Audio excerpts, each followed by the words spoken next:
नहीं नहीं, आप सही पढ़े हैं।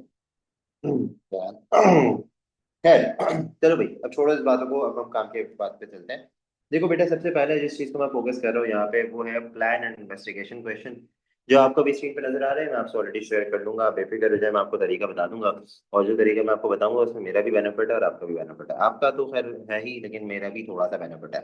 खैर, तरीका क्या है, हमारे पास एटीपी पेपर के अंदर प्लान इन्वेस्टिगेशन का क्वेश्चन आता है, लाजमी आता है। डायग्राम्स ड्रॉ करने का क्वेश्चन आता है, लाजमी आता है। टेबल्स बनाने का क्वेश्चन आता है, लाजमी आता है। और उसके अलावा ग्राफ्स का क्वेश्चन आता है, ठीक है ना। तो मैं आज के दिन प्लान एंड इन्वेस्टिगेशन वाले क्वेश्चन पे फोकस करूंगा।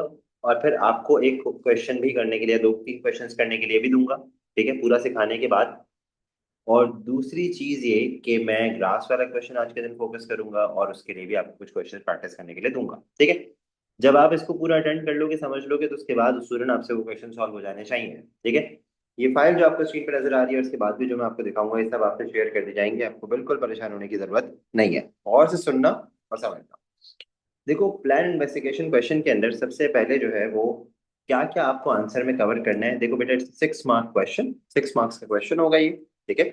और इस क्वेश्चन के अंदर आपने क्या क्या चीजें कवर करनी है: independent variable, dependent variable, constant variable, method, safety, repeat, average.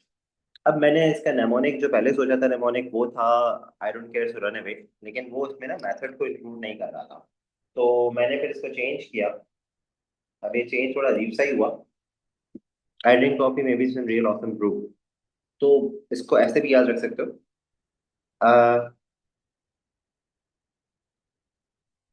इसके अंदर ब्रू का कोई वो पार्ट नहीं है, बाकी सबका पार्ट है। तो independent variable, dependent variable, constant variable, method, safety, repeat, average, ये बेकार है, ठीक है।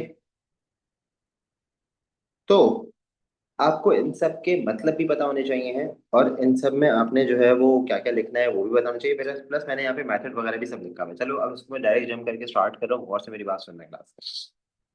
सबसे पहला पॉइंट, जब आप प्लान इन्वेस्टिगेशन करोगे तो आपने क्या करना है कि आपने ये दिमाग में रखना है कि हर डिफरेंट वैल्यू के लिए आपने एक अलग सेटअप बनाना है। आपके पास एक अलग एपरेटस का सेटअप होगा, अलग, जो कि आपको रिजल्ट देगा, ठीक है। फॉर एग्जाम्पल आपसे पूछते हैं इफेक्ट ऑफ टेम्परेचर और एंजाइम एक्टिविटी, तो आप अलग अलग टेम्परेचर्स के सेटअप्स रखोगे। आप एक ही सेटअप पे टाइम चेंज नहीं करोगे, ठीक है। आप अलग अलग सेटअप्स रखोगे। तो बेटा, ये वाली बात सबसे इंपॉर्टेंट है, make sure that you prepare a separate setup for each independent variable value. Independent variable किसे कहते हैं बेटा? जो आप चेंज करते हो, जिस चेंज का इफेक्ट आपने ऑब्जर्व करना है। टेम्परेचर हो गया, किसी चीज की कॉन्सेंट्रेशन हो गई। आपने इसके अंदर ये भी बताना है कि आप उसको कैसे चेंज करोगे और कितनी वैल्यूज पे रखोगे। फॉर एग्जाम्पल, आप टेम्परेचर अगर देख रहे हो तो टेम्परेचर को कितनी वैल्यूज पे रखोगे, वो बताना है आपने। 10, 20, 30, 40, 50, whatever, ठीक है। कोशिश करनी चाहिए कि कम से कम 3 या 5, 3 या 5 में तो आप उसको रखो, ठीक है। अच्छा, रानिया, दैट इज गुड। ये मैंने सोचा नहीं था। मैं इसको चेंज कर दूंगा फिर। थैंक यू रानिया। और तुमने मुझे बताया नहीं कि तुम्हारा पेपर कैसे हुआ, मैं इस बात पे आपसे नाराज हूँ, तो मैं आपको आंसर नहीं करूंगा, आई एम सॉरी। खैर, उसके बाद हमारे पास आता है डिपेंडेंट वेरिएबल। डिपेंडेंट वेरिएबल कौन सा होता है? ये वो वेरिएबल है जो कि, जी रानिया आप, जो कि जो है वो जिस पे इफेक्ट पड़ता है, जिसको एक्चुअली आपने नोट डाउन करना है, जिसको एक्चुअली आपने जो है वो ऑब्जर्व करना है, चाहे वो कलर चेंज हो, चाहे वो कोई किसी की लेंथ बढ़ी हो, कम हो रही हो, जो फाइनल रिजल्ट आपका है, ठीक है। What are you actually looking for, what change are you looking for, ठीक है। इसमें कोई गैस का वॉल्यूम हो सकता है आपने कलेक्ट किया हो, कोई टाइम नोट डाउन कर सकते हैं कि आपके कलर चेंज होने का कितना टाइम लग रहा है, ठीक है। उसके अलावा इसके अंदर आपने ये भी बताना था कि आप उसको कैसे मेजर करोगे। Not at all. जो मुझे नहीं बताते उनसे थोड़ा सा अपसेट होने का मेरा हक है। लेकिन ये कि मैं, मुझे अंदाजा है कि पेपर जैसा आया था, तो किस चीज़ का पेपर अच्छा होगा किसका नहीं होगा, मुझे इसका अंदाजा है। लेकिन कोई पता नहीं बेटे, मुझे कोई शिकायत नहीं है इसकी। मैं गुस्सा उन बच्चों पे हूँ जो ये स्पेसिफिकली बहुत ज्यादा अपने आप को डिस्ट्रैक्ट कर रहे हैं और खुद डिस्ट्रैक्ट हो रहे हैं। ये सारे पेपर लीक, मैं उन बच्चों से गुस्सा होगा कि पेपर हो जाने पे तो मैं गुस्सा नहीं हुआ, क्यों गुस्सा हूँ भाई। पेपर तो हो गया अच्छा, अलहमदिल्ला, बहुत सारे बच्चों का बहुत अच्छा भी हुआ है, किसी का थोड़ा सा एवरेज भी हुआ, तो उस पर मैं कुछ उसका मसला नहीं है।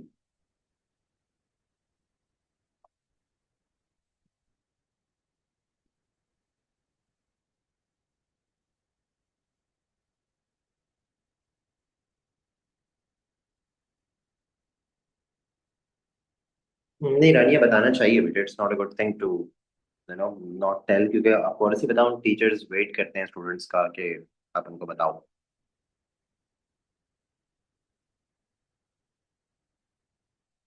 अबे हानिया रहने दो, तुम्हारा बुरा पता है मुझे क्या होता है।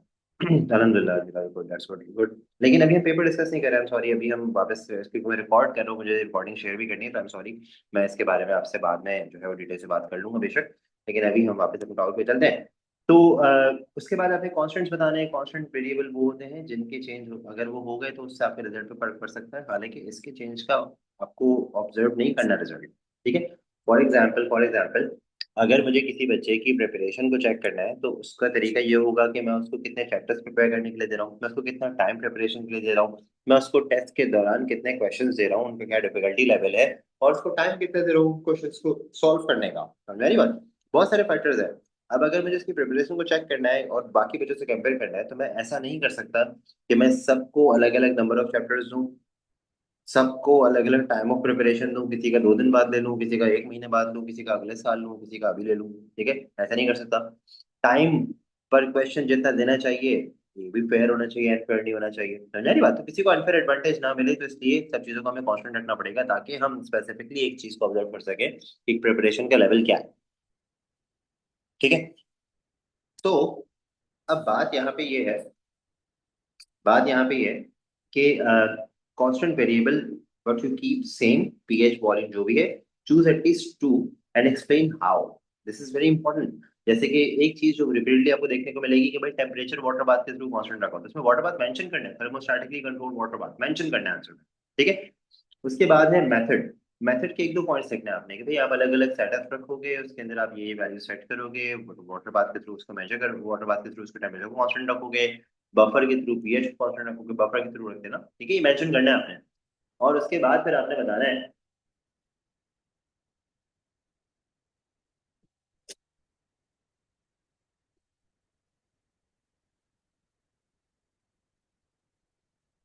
उसके बाद फिर आपने बताना है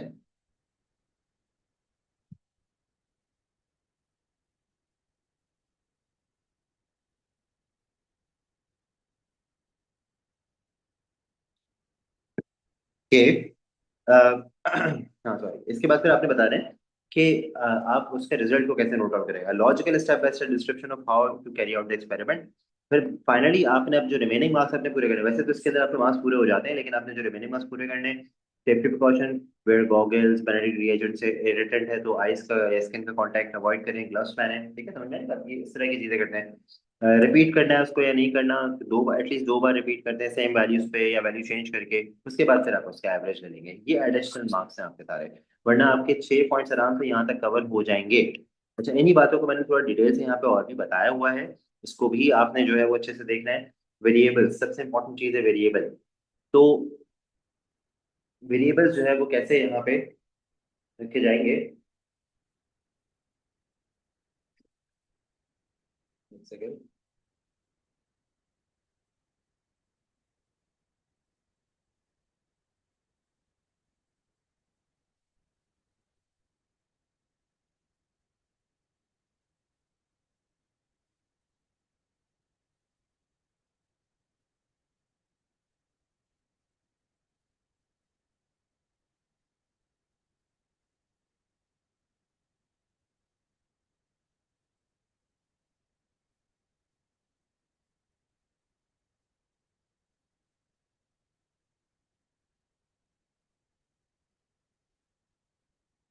ओके सॉरी यार, ये डिस्ट्रैक्शन है।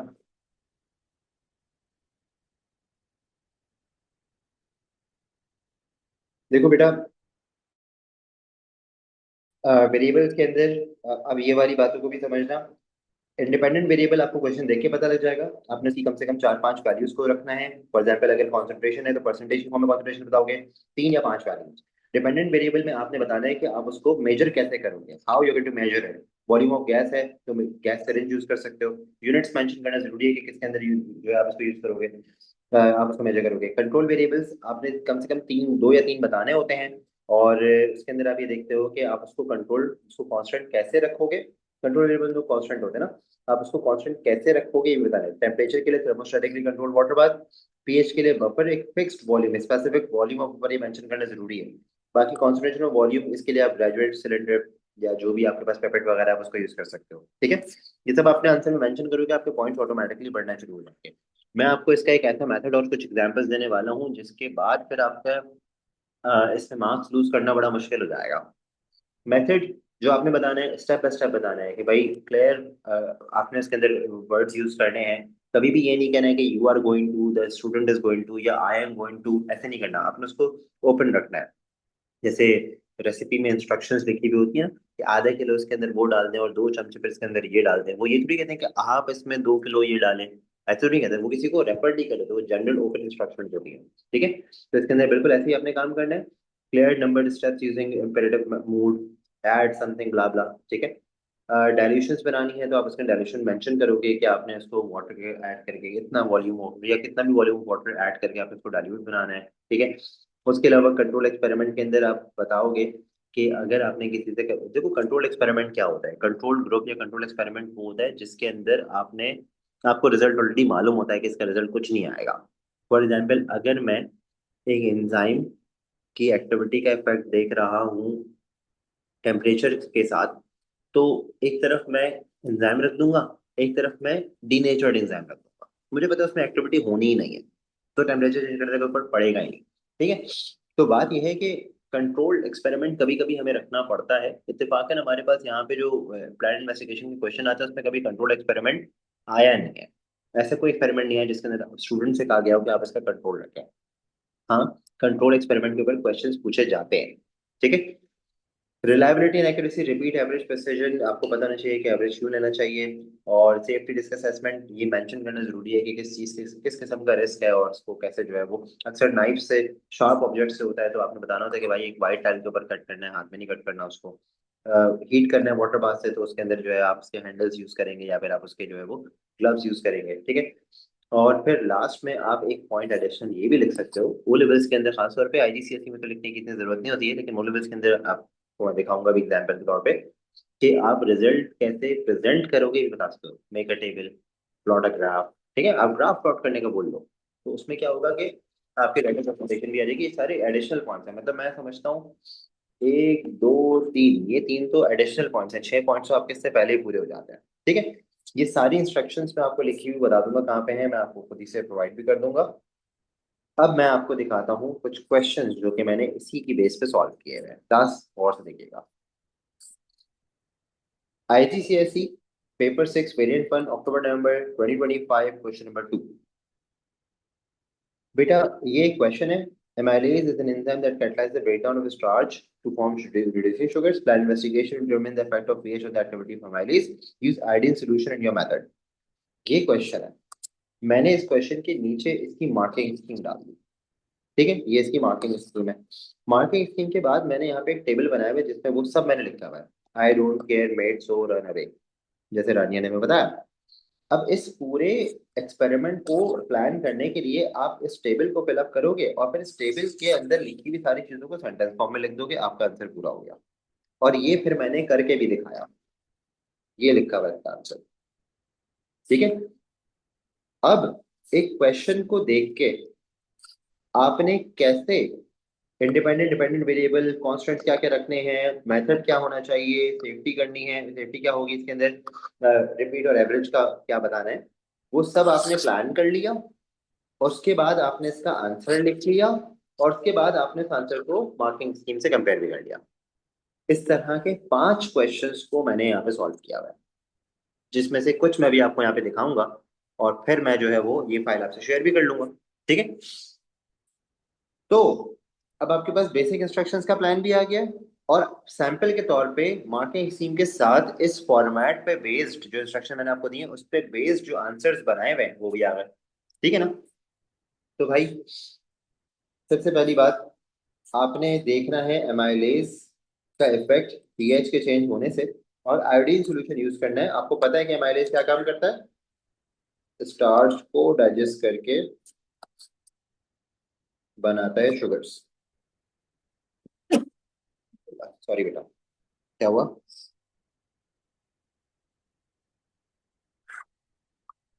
हाँ तो मैं साथ साथ बता रहा हूँ भाई।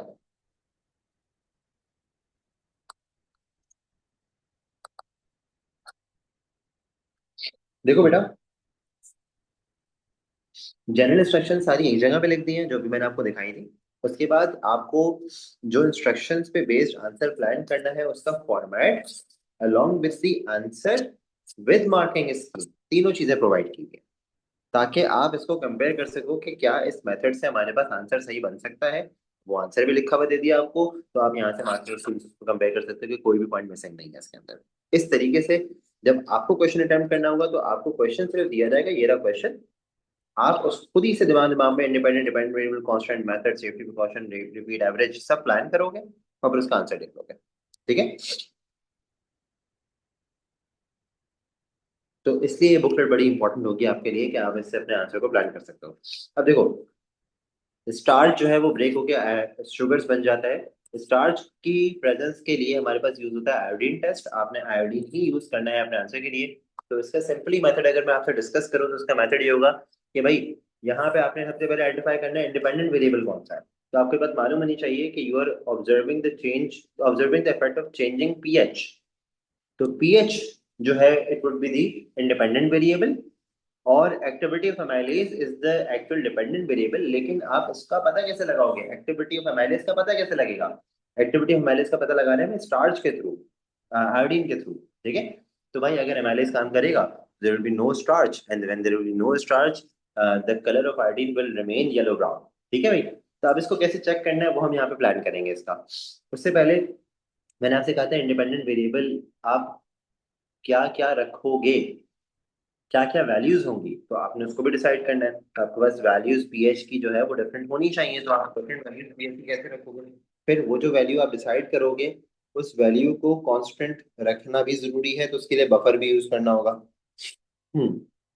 बेटे, when you get into practice of these attempting these questions, so it wouldn't take more than 6 to 7 minutes, या आप मैक्स 10 मिनट्स लगा लो।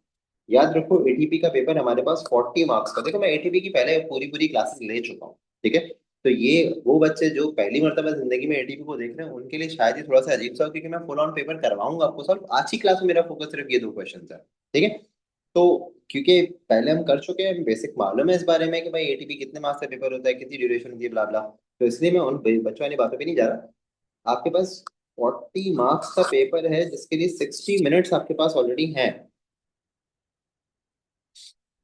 हाँ दैट्स बैड अरीना। अरीना वो अपनी स्क्रीन पे थोड़ा स्क्रॉल करो इधर उधर, लेफ्ट और राइट साइड पे आपको स्क्रीन दिख जाएगी। या फिर आप लैपटॉप से ज्वाइन करो तो आपको दिख जाएगी। मोबाइल से अगर आप कर रही हो या आईपैड या टैबलेट से कर रही हो तो आप स्क्रीन को स्क्रॉल करोगी, ड्रैग करो लेफ्ट और राइट साइड पे, आपको मेरी स्क्रीन दिख जाएगी।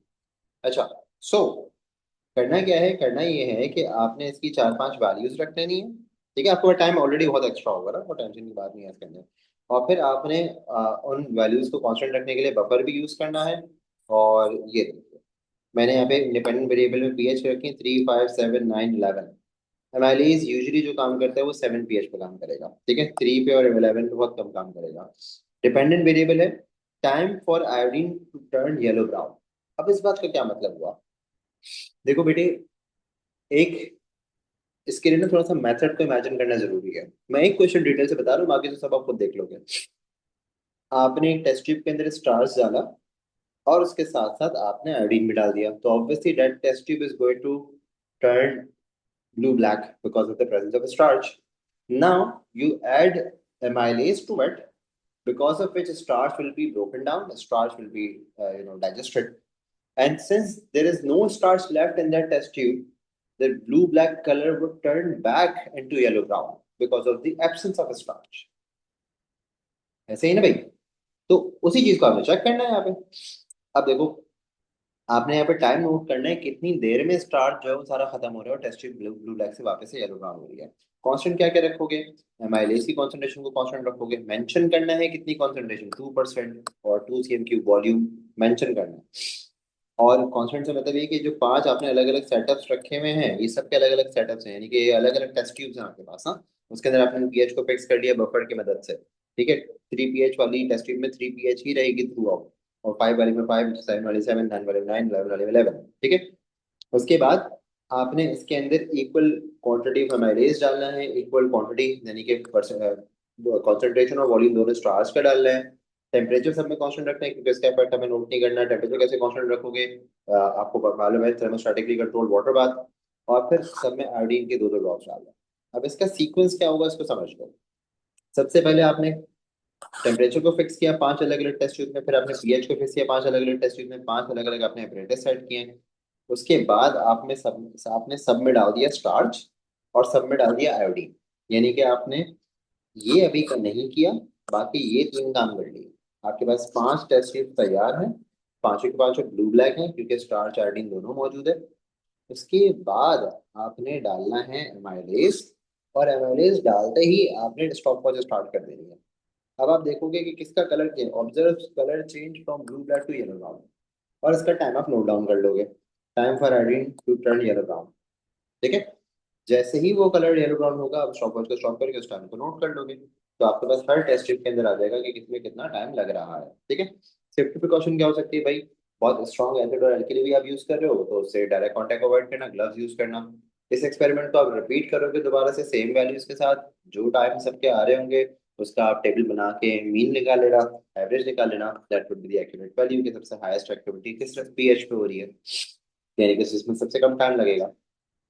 ये पूरा मेथड यहाँ पे मैंने लिख के दिया। अब जो मैंने बोला है ना आपसे, वो सारी बातें यहाँ पे आपको लिखी हुई नजर आ रही है। ऐसे मैंने, अभी देखिए आपको पेजेस नजर आ रहे हैं, ऐसे मैंने 5 क्वेश्चन सॉल्व करके दिखाया। ठीक है। बाकी इन क्वेश्चंस को as a sample answer use करके आप अपना आंसर खुद से बना सकते हो। ठीक है। तो बेटे यही वो चीज है जो मुझे आपको सिखानी है। अक्सर बच्चों को इसमें प्रॉब्लम ये होता है कि उनको समझ में नहीं आता फिर आंसर लिखे कैसे, आंसर स्टार्ट कहाँ से करें। तो मैंने यहाँ पे सैम्पल आंसर जो बना के दिए ना, ये उन बच्चों के लिए बना के दिए हैं जिनको आंसर प्लान करने में प्रॉब्लम है। ठीक है। तो set up 5 test tubes each having a different pH, being the independent being the independent variable like 3 5 7 9 and 11। सबके अंदर अलग अलग पीएच होगी क्योंकि वो एक इंडिपेंडेंट वेरिएबल है, और आपने कौन कौन सी पीएच रखी है, 3 5 7 एंड 11। ठीक है। अब यहाँ पे एक सवाल ये था सर हमें कैसे पता लगेगा क्या पीएच रखनी है। तो भाई देखो आपको पता है कि माइलेज न्यूट्रल पीएच पे ओरल कैविटी में काम करता है, थोड़ी बहुत बारिश तो पड़ी है भाई आपने। तो न्यूट्रल इज 7, आप 7 से कम कुछ वैल्यूज रख दो, कुछ वैल्यू 7 से ज्यादा रख लो। फॉर एग्जाम्पल आप 7 4 7 एंड 10 भी रख सकते थे। ठीक है। अच्छा, उसके बाद use buffer of 3 cm cube, buffer की क्वांटिटी को फिक्स कर दिया to keep the pH constant. इन सारी पीएच को आपने चेंज होने से रोकना है, ये जो पीएच है ये इनको फिक्स रखना है यहाँ पे। और आपने उसके अंदर 3 cm क्यूब बफर डाल दिया। Put 5 cm cube of 5% starch solution में 2 drops of iodine in each test tube. आपने इक्वल क्वांटिटी सबके अंदर डाल दी स्टार्च की और आयोडीन की, at a constant temperature 30 cm cube 30 degree Celsius, using a water bath. ये भी मेंशन कर दिया कैसे कांस्टेंट रखना है। अब देख लो हर एक पॉइंट का वर्ड है यहाँ पे। Put 2 cm cube of 2% amylase solution in the test tube and note down the time using a stopwatch। कैसे टाइम मेजर करोगे स्टॉपवॉच से, for the color to turn from blue black to yellow brown being the dependent variable। ये colour change जो है ये dependent variable है, ये भी मेंशन कर दिया। Perform this twice to take average on the same pH values, use gloves and goggles to avoid the direct contact of acid and alkali with the skin and eyes। खत्म। अब यहाँ पे आपका एक भी मार्क डिडक्ट हो ही नहीं सकता। आपने एक्सेस में पॉइंट्स कवर किए हैं, आपने हर एक एक पॉइंट के अंदर वैल्यूज को कोट किया है कि ये वैल्यूज रखेंगे।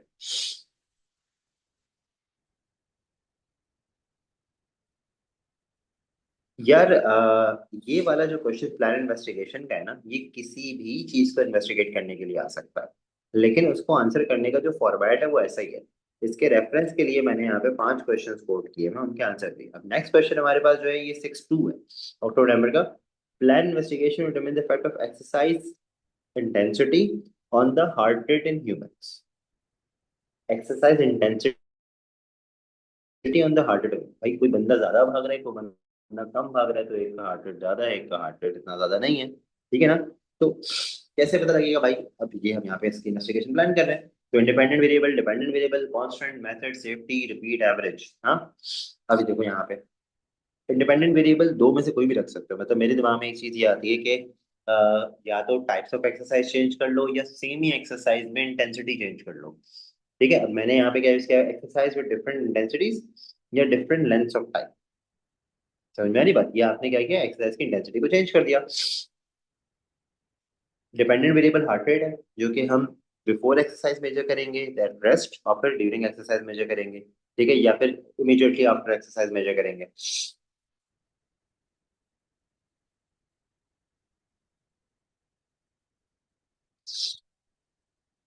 उसके बाद कांस्टेंट क्या रखोगे? सेम बंदा होना चाहिए या सेम ग्रुप ऑफ पीपल होना चाहिए? Same physical fitness, same sex, अगर अलग अलग अलग लोग हैं तो सेम सब चीजें होनी चाहिए।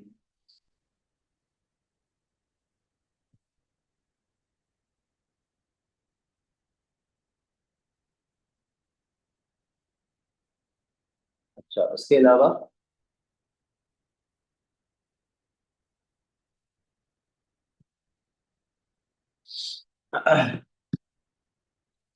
उसके अलावा same weather, environmental condition same होनी चाहिए, सेम टेम्परेचर, क्योंकि इन सब चीज़ों का असर होता है ना। सेम टाइम ऑफ एक्सरसाइज पर रीडिंग, अगर आप अलग अलग इंटेंसिटीज पे कर रहे हो तो टाइम उसका सेम रखो या तो।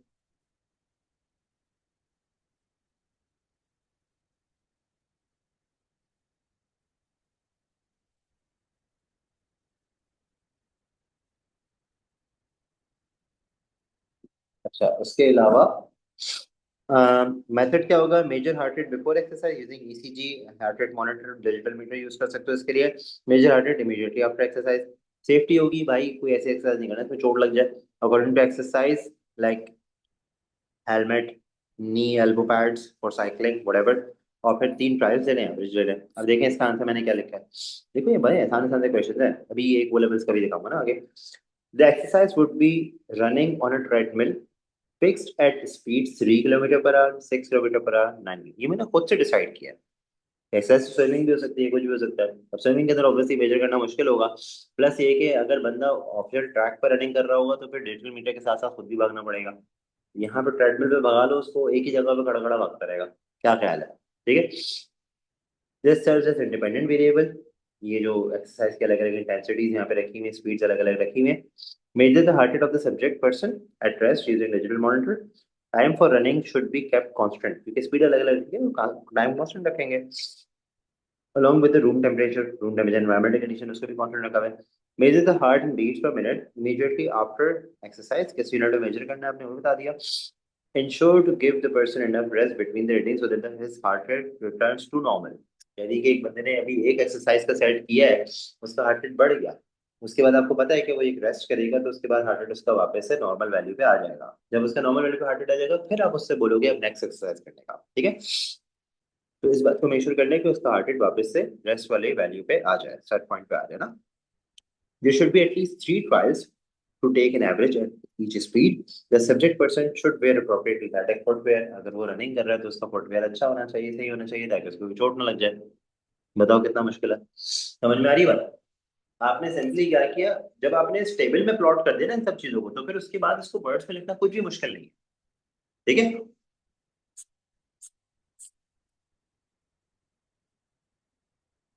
अच्छा, अब ये वाला क्वेश्चन है। Penguins are covered in feathered. The feather reduce heat loss by insulating the birds from the cold. A beaker of hot water can be used to represent a penguin। आपको पता है पेंगुइन कोल्ड एनवायरनमेंट में पाया जाता है, तो वो heat loss कर सकता है, तो हीट लॉस को रोकने के लिए उसके पास कुछ कवरिंग्स होनी चाहिए। Plan investigation determine the effect of thickness of insulating material on heat loss in a beaker of hot water. एक हॉट वाटर बीकर लिया आपने, उसका एक फिक्स टेम्परेचर है, फॉर एग्जांपल 80 डिग्री सेल्सियस। इसको आपने एक इंसुलेटर मटेरियल से कवर करना है, और फिर मेजर करना है इसका हीट लॉस कितने कितने डिफरेंसेस से हो रहा है। हीट लॉस तो होगा, किसी में स्लो होगा किसी में फास्ट होगा।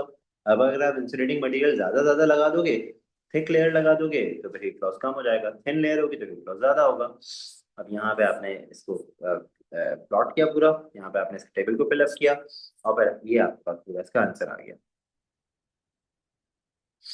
मुझे हो रहा है जुकाम बेटे। अभी आ गया ओ लेवल्स का क्वेश्चन, ये है हमारे पास 25 अक्टूबर नवंबर का। The student made more dough from wheat flour, yeast and water. Using this dough, plan investigation based on the method 2A to determine the effect of temperature on the increase in the volume of dough at temperatures between 20 and 80। अब देखो ये वाला question जो है, वो question पढ़ने के लिए इसके पहले वाला पार्ट भी थोड़ा सा पढ़ना जरूरी होता है। मैं आपको वर्बली बताता हूँ उसमें क्या था, हो सकता है मैंने पेपर क्लास में सॉल्व भी कराया हो। उसमें ये था कि एक टेस्ट ट्यूब के अंदर थोड़ा सा आपने डो और डो का सारा मटेरियल डाल दिया, और फिर आपने उसको जो है वो एक्सपैंड करने के लिए छोड़ दिया। आपको पता है कि डो रेज होती है, राइट, डो रेज होती है। अब डो जो है वो अलग अलग मटेरियल की बनाई थी उन्होंने, किसी में व्हीट फ्लावर डाला था, किसी में राई फ्लावर, किसी में राइस, और किसी में कुछ, किसी में कुछ, ठीक है ना, अलग अलग तरह की डो बनाई थी उन्होंने।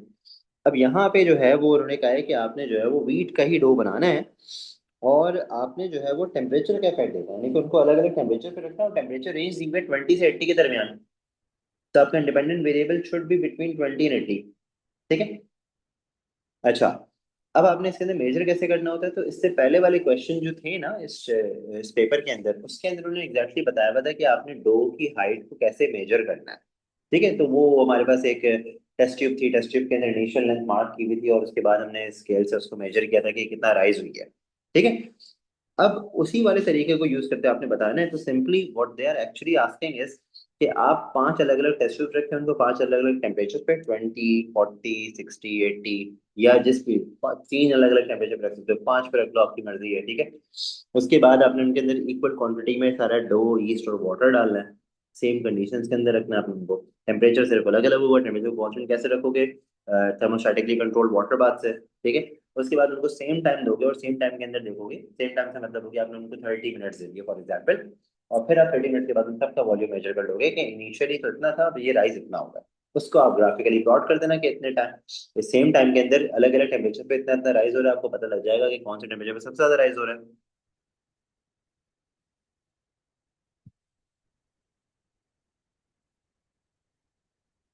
जी अली ना, ये मैं हर बार ही करता हूँ बेटा। थैंक यू, आपने बताया, लेकिन ये मैं कर दूंगा इंशाल्लाह। ठीक है। इंडिपेंडेंट वेरिएबल टेम्परेचर 20, 40, 80 तीन रखे हैं भाई। Dependent variable increase in volume of dough, constant यहाँ पे रखना है composition of dough, concentration of yeast, initial volume of dough, सब चीजें इनिशियली जो होंगी वो कांस्टेंट होंगी। ठीक है। टाइम इंटरवल 15 मिनट्स दे दिया, 15 मिनट्स के इंटरवल से आप इसको मेजर करेंगे, मतलब मैंने यहाँ पे ऐसा रखा हुआ है, वरना आप फाइनली भी एक वॉल्यूम चेक कर सकते हो। तो यहाँ पे लिखा हुआ है 3 minutes each. Three last tube measured increase in volume after every 15 minutes till 45 minutes। देखो ये कितनी इंपॉर्टेंट बात लिखी है। ये मेथड का तरीका है, अब आप इसके अंदर ये ना भी डाल दो तो भी आपका काम हो जाएगा, टेंशन की बात नहीं है।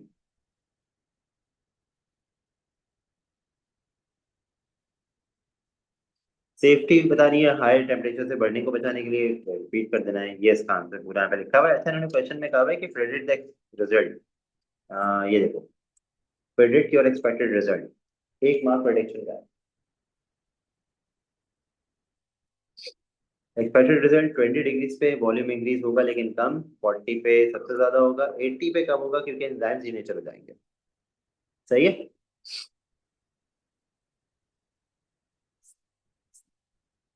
और ये फिर हमारे पास लास्ट क्वेश्चन है, ये भी ओ लेवल्स का ही क्वेश्चन है, और ये भी आसान सा क्वेश्चन है। यहाँ पे हमारे पास बेटा, अब देखो ये जो मैंने पूरी बात आपको समझाई है, ये प्लान इन्वेस्टिगेशन के हिसाब से समझाई है।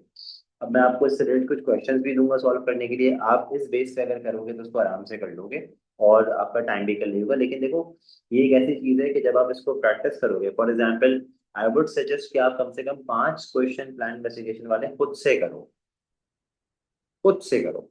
जब आप 5 क्वेश्चन खुद से करोगे, तो फिर आपका कॉन्फिडेंस और आपका टाइम जो है ना वो बच जाएगा, आपका कॉन्फिडेंस भी बढ़ेगा और आपका टाइम बच जाएगा सॉल्व करने के लिए। अब मैं आपको नेक्स्ट पार्ट इसका बता रहा हूँ, जो कि हमारे पास है ग्राफ्स का।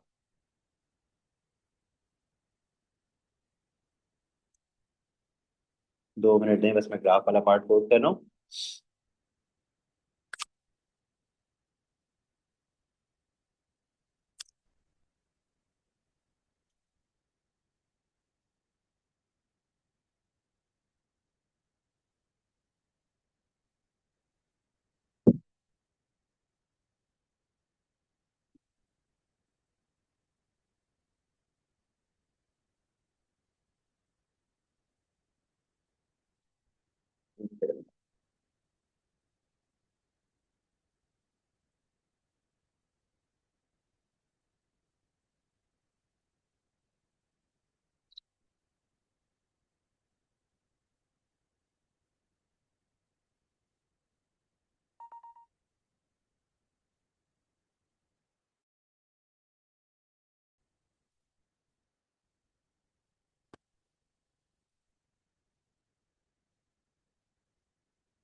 ये फाइल हो गई, एक और फाइल है।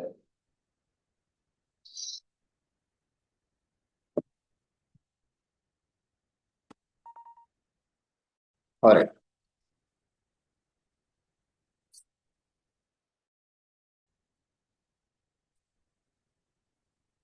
क्लास अब हम बात करेंगे ग्राफ्स। ग्राफ्स का भी क्वेश्चन हर साल ही आता है, ठीक है।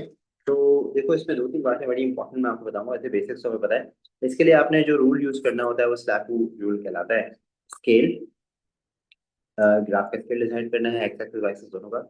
लाइन, एक्सेस, प्लॉटिंग, और यूनिट्स एंड लेवल्स।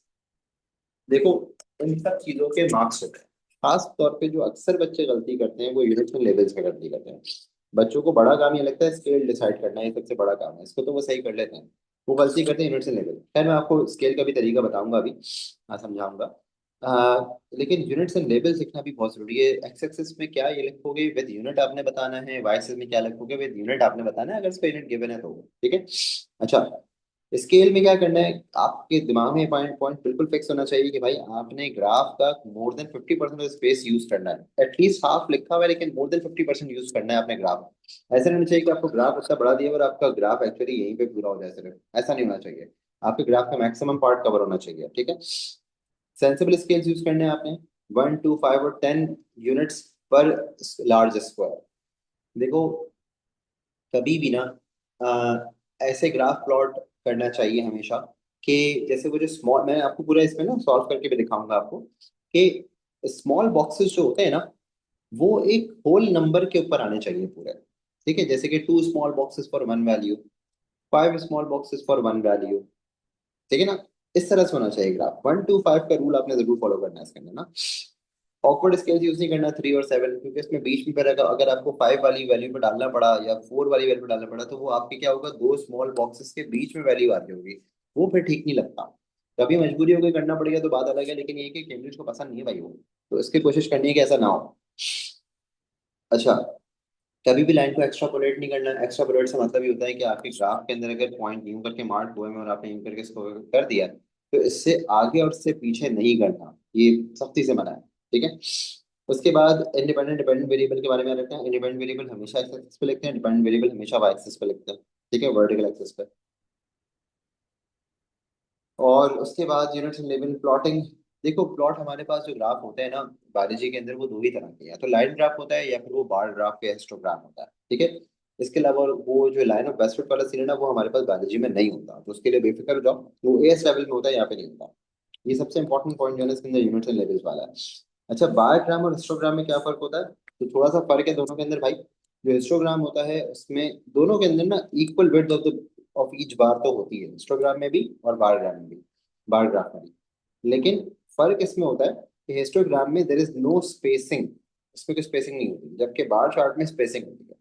मैं आपको एक और तरीके से बताता हूँ, अक्सर आपको जो हिस्टोग्राम देखने को मिलेगा ना वो न्यूमेरिक वैल्यूज के बीच में मिलेगा और उसके रेंजेस होंगे। रेंजेस होंगे मतलब ये कि 1 से लेके ऐसे होगा, 1 से लेके 9.9, 10 से लेके 19.9, 20 से लेके 29.9। अगर ऐसी वैल्यूज को आपको एक्सेस में प्लॉट करना है तो फिर बेटा आपका हिस्टोग्राम बनेगा। लेकिन जो बार ग्राफ होता है वो इस तरह से होता है कि पर्सन 1, पर्सन 2, पर्सन 3, अब इन सबका हार्ट रेट आपने निकाल लिया जो भी आ रहा हो, तो ये बात, तो इसके बीच में कोई रेंज नहीं है ना। तो हिस्टोग्राम में कभी भी लिखा हुआ होता है वहां पर तो हिस्टोग्राम में और बार ग्राफ में हर बार की विड्थ तो इक्वल होनी चाहिए, ये तो कंपलसरी बात है। दूसरा जो फर्क है वो किसके अंदर फर्क है बेटा, वो ये है कि हिस्टोग्राम में there is no spacing and bar graph में देयर इज स्पेसिंग। बेटा दोनों के अंदर सेम विड्थ है, बार्स की विड्थ तो सेम है दोनों के अंदर, नहीं वाली बात तो लिखी मैंने यहाँ पे। दोनों के अंदर इक्वल विड्थ होगी बार्स की, लेकिन एक में गैप है एक में गैप नहीं है। ठीक है, इसमें स्पेसिंग करनी है और इसमें स्पेसिंग नहीं करनी है। ठीक है। अक्सर बच्चे शेडिंग कर देते हैं इसके अंदर, लाइंस को थिक बनाते हैं और ये गलती करते हैं कि वो समझते हैं कि जीरो से ही हमेशा स्टार्ट करना है। आपका अगर ग्राफ फॉर एग्जांपल 50 वैल्यू से ऊपर में स्टार्ट हो रहा है तो आप उसको 45 से स्टार्ट कर लो, 40 से स्टार्ट कर लो, कोई फर्क नहीं पड़ता। ठीक है। जरूरी नहीं है कि आप उसको हमेशा जीरो से स्टार्ट करो, आपका ओरिजिन जीरो पे होना जरूरी नहीं है। कभी कभी करना पड़ता है लेकिन मैं कह रहा हूँ जरूरी नहीं। ठीक है।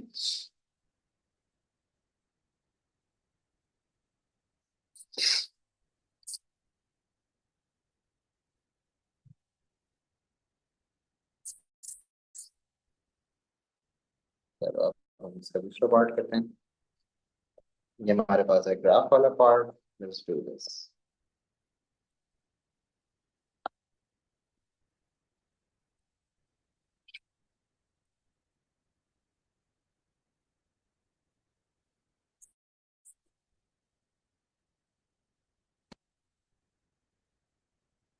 चलो भाई, अब ये हमारे पास आ गया एक पेपर और उसका ग्राफ। सिंपली आपको वैल्यूज दी हुई है, यहाँ पे आपको पता लगाना होता है कि सबसे पहले आप कौन सी वैल्यू को कहाँ पे रखोगे। तो देखो मैंने यहाँ पे ना डिटेल्स में सब चीजें करके दिखाई हुई है। मैंने 5 क्वेश्चन जिसके सॉल्व करके दिखाया है, ठीक है। ये पेपर है हमारे पास आईजीसीएसई का 6/1 October 2025। इसके भी 5 क्वेश्चन सॉल्व किए, आखिरी 2 क्वेश्चन हो लेवल्स के हैं और शुरू के 3 क्वेश्चन आईजीसीएसई के हैं। कोई फर्क नहीं है सर, दोनों में एटीपी में कोई फर्क नहीं होता। आप एटीपी ओ लेवल्स का करो, आईजीसीएसई करो, कोई फर्क नहीं होता, सेम होता है। तो कह रहे हैं कि बिटवीन, आपने रिलेशनशिप बताना है between height and vital capacity of the lungs. देखो बेटा, बंदा जितना हाइट में ज्यादा होगा उसके लंग्स उतने ही बड़े होंगे, तो उसकी लंग्स की कैपेसिटी भी ज्यादा ही होगी, ठीक है ना। तो एक्चुअली यहाँ पे हाइट पे डिपेंड कर रही है लंग कैपेसिटी। जैसे जैसे हाइट बढ़ी वैसे वैसे लंग कैपेसिटी भी बढ़ी है, ठीक है। तो ऑब्वियसली आपको पता लग गया कि इंडिपेंडेंट वेरिएबल हाइट है और डिपेंडेंट वेरिएबल लंग कैपेसिटी है। दोनों के अंदर आपको यहाँ पे यूनिट्स नजर आ रही हैं। बस आप इसको प्लॉट करना है आपने। तो भाई सबसे पहली बात, आपने ग्राफ के अंदर यहाँ पे इनकी हेडिंग्स डाल देनी है। ये हेडिंग्स डाल दी आपने और विद यूनिट डालनी है, ये आपने डाल दी। अब आ जाती है नेक्स्ट बात, एक्सेस स्केलिंग की, ठीक है। तो स्केलिंग के अंदर क्या करना है आपने, स्केल में आप देखो यहाँ पे मिनिमम वैल्यू 130 है, यहाँ पे 200 है। तो एक्स एक्सेस के अंदर आपने ग्राफ जीरो से स्टार्ट नहीं करना है। 130 is the first value and 200 is the final value. अब देखो मैंने यहाँ पे क्या किया, यहाँ पे वैसे तो ना लार्ज बॉक्सेस बने हुए होते हैं, लेकिन मुझे आईपैड के अंदर यहाँ पे मेरे पास नजर नहीं आ रहे थे, तो मैंने खुद से ना 5 स्मॉल बॉक्सेस पे मार्क्स लगा दिए। अब रूल क्या है कि more than 50% of the axes cover होना चाहिए, ग्राफ का मोर देन 50% कवर होना चाहिए। तो अब मैं यहाँ पे क्या सेटिंग करूंगा, मेरे पास वैल्यूज जो यहाँ पे दी हुई है वो इन्होंने 10-10 के डिफरेंसेस से दी हुई है, ठीक है ना। तो मैं यहाँ पे क्या करूंगा, मैं 5 स्मॉल बॉक्सेस पे 10 वैल्यू रख दूंगा। तो देखो मैंने एक्सेस ना स्केल यहाँ पे लिखा हुआ है, एक्स एक्सेस के लिए 5 small boxes equal to 10 values, ठीक है। तो 130, 140, 150, 160 और ऑनवर्ड्स 200, ठीक हो गया।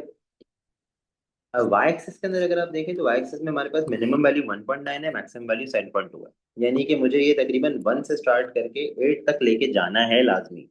और उसके अंदर बीच में पॉइंट्स के अंदर वैल्यूज है। तो ऐसा होना चाहिए कि 10 small boxes equal to 1 value होना चाहिए, ताकि मैं 1.9, 2.2, 4.1 ये सब मेजर कर सकूं। मैंने एग्जैक्टली ऐसे ही किया। मैंने यहाँ पे लार्ज बॉक्सेस सेलेक्ट किए और हर एक लार्ज बॉक्स के लिए मैंने वैल्यू जो रखी है वो पूरी 1 की वैल्यू रखी है। 10 स्मॉल बॉक्सेस यानी कि 1 large box is equal to the value of 1। अब ये 1 था, 10 ये, सॉरी गलत कर दिया, ठीक है। 1। अब ये देखो पहली वैल्यू 1.9 थी, आराम से हो गई पहली वैल्यू 1.9। दूसरी वैल्यू देखो यहाँ पे हमारे पास 140 पे आ रही है कोई सी, समझ में आ रही बात। अब इसको आपने क्या किया, आपने सारे पॉइंट्स मार्क किए, उन पॉइंट्स को आपने स्केल से ज्वाइन किया है। हर एक पॉइंट को देखो, ये ऐसे ऐसे, ये कर्व नहीं है, ये मैंने स्केल से ज्वाइन किया है। लाइन ग्राफ का मतलब होता है कि दोनों पॉइंट्स को, दो कंसेक्यूटिव पॉइंट्स को स्केल से ज्वाइन करना है आपने, ठीक है। लाइन ग्राफ का मतलब यही होता है। तो आपने स्केल से इनको ज्वाइन कर लिया। उसके बाद अक्सर ग्राफ में ना आपसे क्वेश्चन पूछते हैं लाइन ग्राफ के अंदर खासतौर पे, कि कोई मिसिंग वैल्यू के आपसे पूछते हैं। फॉर एग्जांपल 170 180 के बीच में 175 है, बोलेंगे 175 पे क्या आ रहा है। या फिर आपसे बोलेंगे कि भाई ये वैल्यू किस हाइट पे आ रही है। कुछ भी इस तरह से सवाल पूछ सकते हैं आपसे, ठीक है। अब इन्होंने यहाँ पे देखो क्वेश्चन क्या पूछा है, पहले तो बोला भाई describe the relationship. Obviously you can easily describe it कि इट इज फॉर 1 मार्क, तो आपको डिटेल्स कोट नहीं करनी इसके अंदर। आपने बता दिया कि भाई as the height is increase, lung capacity is also increase, या wide capacity is increasing as well. अब कह रहे हैं कि आपने वैल्यू बतानी है 175 सेंटीमीटर पे, तो ये रहा 175। और ये आपने वैल्यू इसकी यहाँ पे जहाँ से फुल सेट करा निकाल के लिख दी। यूनिट कभी नहीं लिखा होगा तो यूनिट लिखना पड़ेगा, वरना लिख दिया आपने, ठीक है। ये आ गया हमारे पास लाइन ग्राफ।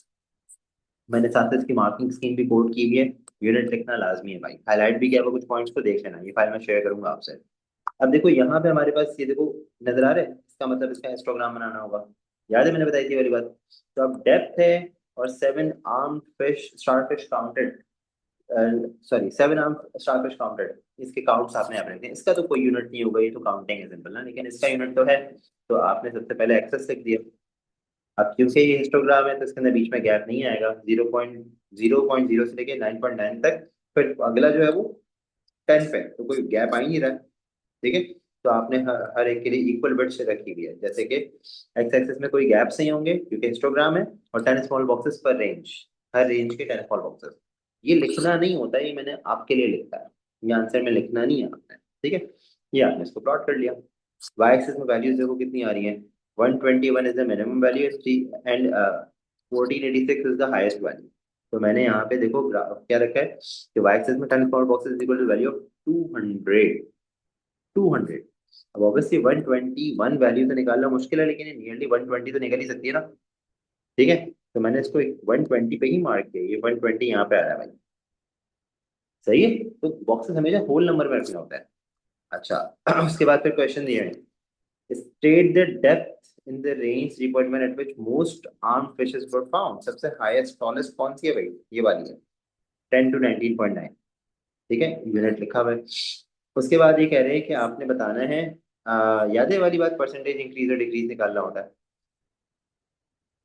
कैलकुलेट, अच्छा ये कह रहे हैं कि calculate the total number of seven starfish that were photographed at all depths and use this value to calculate the percentage starfish that were photographed at zero. तो भाई देखो, total starfish at all depth सारी values को plus कर दिया आपने, ये answer आया। अब इस रेंज में कितने आ रहे हैं उसकी वैल्यू को आपने डिवाइड कर दिया, इससे आपके पास आ गया कि भाई टोटल वैल्यू में से तकरीबन 10% जो है वो तो इसी रेंज में लाया करते हैं। ये इसका रीजन था करने का। ठीक है,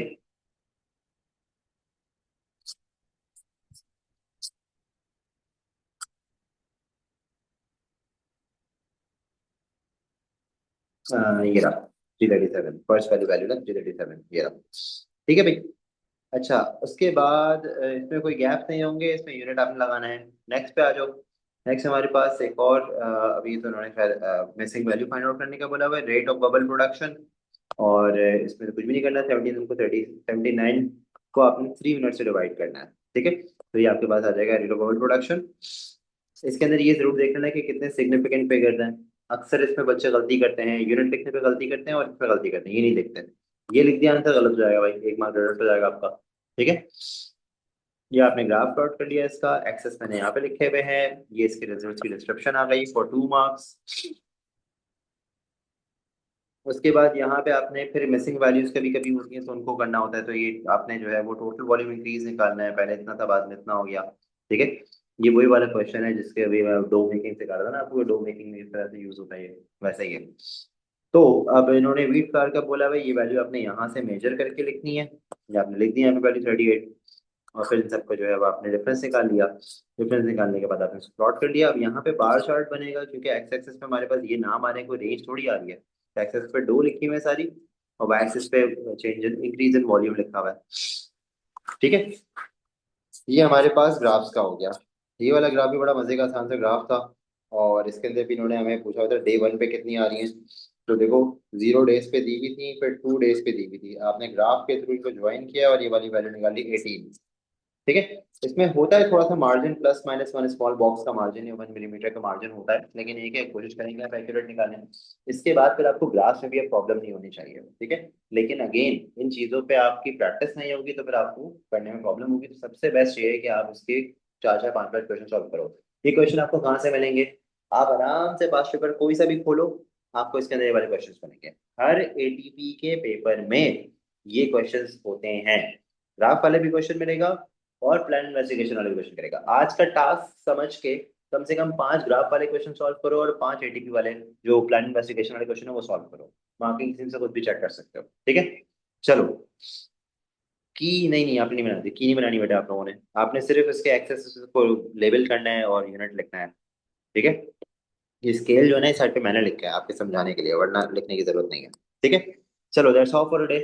ये फाइल्स आपसे कहाँ शेयर होंगी, ये फाइल्स भी मैं आपको बता दूंगा कहाँ पे शेयर होंगी। नहीं कहते बेटे, अभी मैंने तो कभी ऐसा क्वेश्चन में नहीं देखा, लेकिन अगर कहा जाए तो बना देना, क्या मसला है। लेकिन मैंने तो कभी नहीं देखा क्वेश्चन।